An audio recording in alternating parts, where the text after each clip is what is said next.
1942, 80 years ago, I took $114.75, every penny I'd saved, and I bought 3 shares of City Service Preferred. And City Service was a pretty well-known name down then. Warren Buffett, the man with a net worth of over $100 billion, has a story to share. Here's what he did. When I was 11, I picked stocks. I had the whole wrong idea. I was interested in watching stocks, and I thought stocks were things that went up and down, and I charted them. I read books on technical analysis. I read Edwards and McGee. I think that was the classic then. Hundreds and hundreds of pages. And I read that whole thing over and over again. I read Garfield, Drew, I read everything. And I thought the first 8 years, I thought the important thing was to predict what a stock would do and predict the stock market. And then I read Ben Graham, when I was 19 or 20. And I realized that I was doing it exactly the wrong way. But it didn't hurt that I had that background and everything. I rejiggered my mind when I read the book, The Intelligent Investor. And from that point, I never bought another stock. I bought businesses that happened to be publicly traded. But I became an owner of a business, and I did not care whether a stock went up or down the next day or the next week or the next month or the next year, and I didn't have any idea what it would do. I didn't know what the stock market would do, but I knew businesses. To have success in the long run, you've got to love what you do. Buffett believes that finding your passion and sticking to it is the key to success. By doing what you love, you'll have the motivation to keep going even when things get tough. I'm a bright guy who's terribly interested in what he does. So I've spent a lifetime doing it, and I've surrounded myself with people that bring out the best in me. And you don't need to be a genius in what I do. That's the good thing about it. If I went into physics or a whole lot of other subjects, I'd be an also-ran. But I am in a game that you don't need. You probably need 120 points of IQ, but 170 doesn't do any better than 120. It may do worse, probably do worse, but you don't really need brains.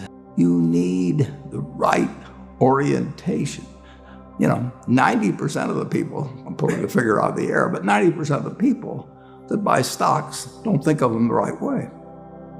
They think about something that they hope goes up next week. And they think about the market as something they hope goes up. And if it's down, they feel worse. I feel better. And I hope it goes down when I buy it because I'll buy more. I try to keep my competitive spirit in a game where I can win. I do know this. When I want to do something, I always want to do it big. I put my whole net worth in City Service Preferred, March 11th, 1942. I have never had less than 80% of my money in American business. You can call them stocks, but I see them as American business. Buffett's success speaks for itself. By investing in strong, stable businesses over the long term, he became one of the richest people in the world. I've owned a piece of American business for at least 80% at all times. And, I don't want to own anything else. I want to own a home and things my family wants and all that. But owning 5 homes doesn't mean anything to me because I can be happy in one home, and there's a certain amount of things that go wrong with everything. And if I got 2 homes, I know I've got more problems and I don't have more happiness. I would have to honestly say that what makes me happiest is what I'm doing. I enjoy 2 things about it. One, I know I'll win over time. That doesn't mean I'll beat everybody else or anything like that, but I'm in a game that's very, very, very easy if you have the right lessons in your mind about what you're buying. I'm not buying stocks. I'm buying pieces of overwhelmingly American business. And I'm happy when that's when I'm doing it. I'm happy when stocks are going down. I'm happier when stocks are going down because I can buy more of them with the same amount of money. I'd be happy if I was a farmer. I'd want farmland to go down so I could buy more acreage. If I mean, it just makes sense. And I'll tell you the second thing I really like. I like being trusted by people. And, I would rather do what I do with partners than do it sitting in a room myself, even though I might make more money that way. I need to know that I think that Berkshire Hathaway is going to be worth more money someday down the road. Not tomorrow. I want it to go down if I'm buying something. And I would say this, the world has changed a lot since that report was written. But the world changed a lot in 2000, 2 years ago. Let's pretend there is no stock market. Let's say I had to buy these privately, like you buy a farm privately, like you buy an apartment house privately. They're investments.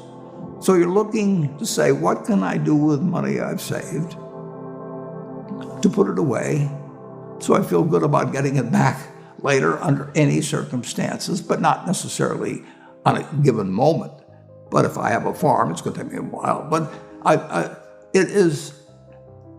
people would be so much better if they actually didn't have a stock market in terms of buying businesses. But and when you're buying businesses, don't call them stocks.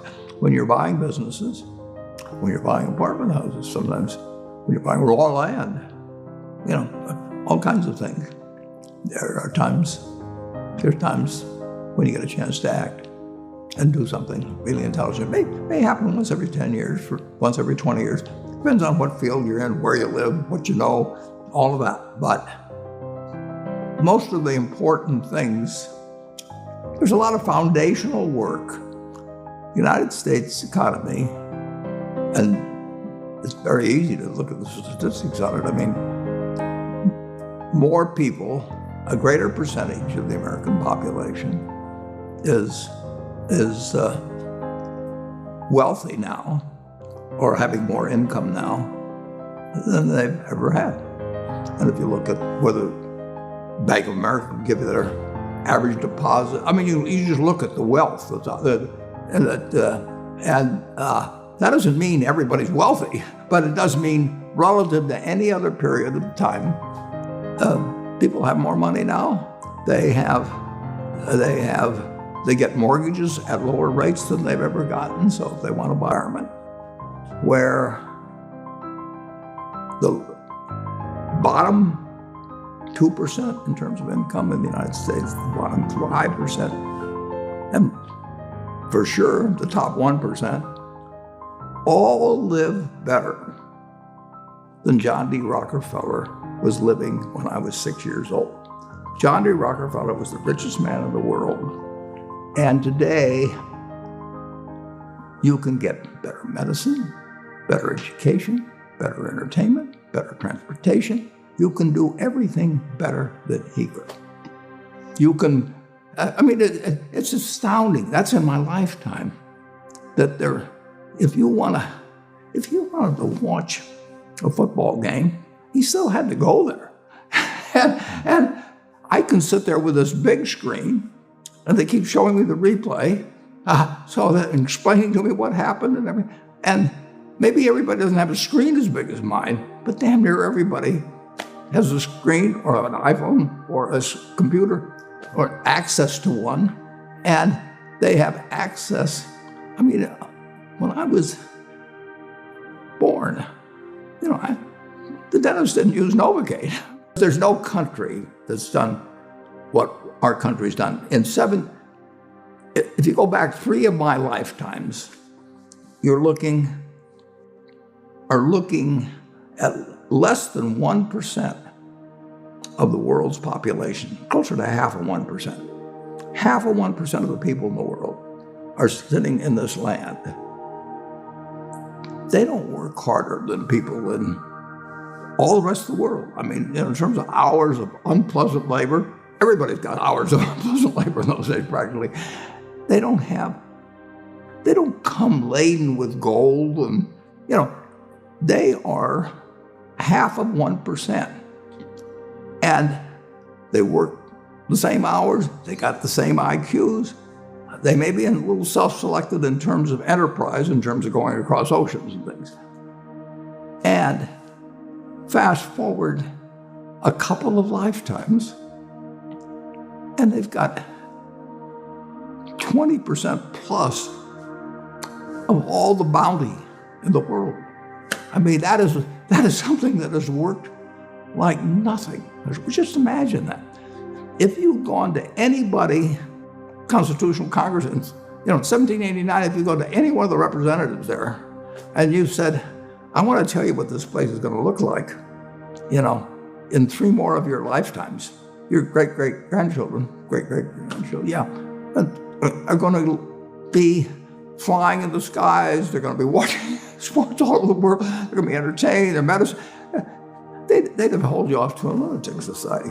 When Thomas Edison did all the things he did, he made some money, but look what we benefit. I mean, we're using it. Yeah. It belongs to us, and it doesn't. If you take what an hour of labor delivered to you 100 years ago, and what an hour of labor delivers to you now for you and your family, it's unbelievable.